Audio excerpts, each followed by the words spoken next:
Ano gagawin, ma'am? Uy, wala pa. Okay po.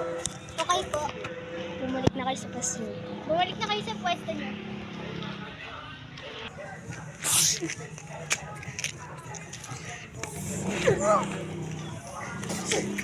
Tawlo.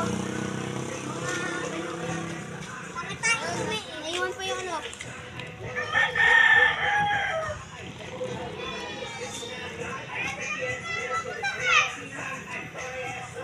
Oo, tama na yan.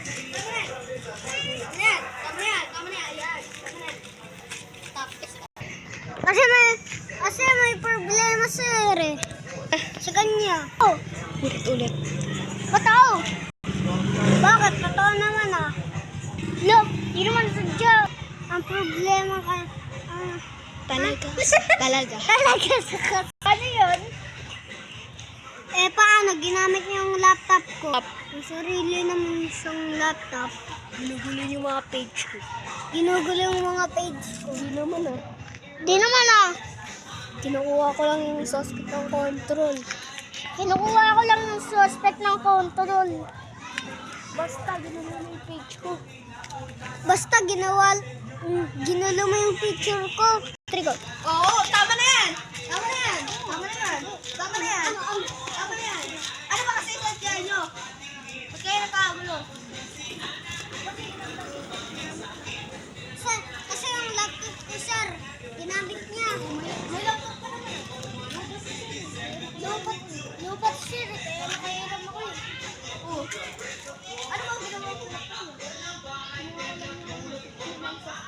Ginawa ko lang yung picture mo.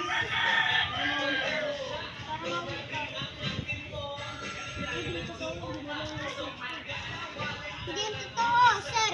Ginalaw niya yung page ko. Ano ba talaga totoong dahilan? Tara, tignan natin Sige, sir. Oo!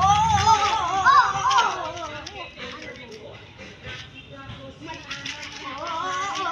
Tama na yan! Tama na yan! Tama na yan! Tama na yan! Kaya na nga lang sa trabaho kayo pa nag-away.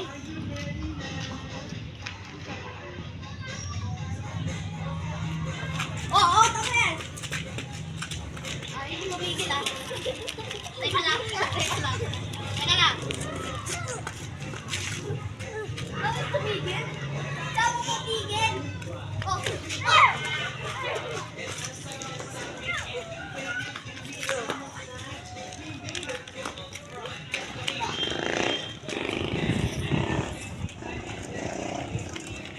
What? Stop. Stop. Uy, tigilan niyo na yan! Papatanggal ko kayo sa trabaho. Ano nga? Huwag na nga. Ayaw kasi tumigil eh. Dalawang to, pati ako nasabi.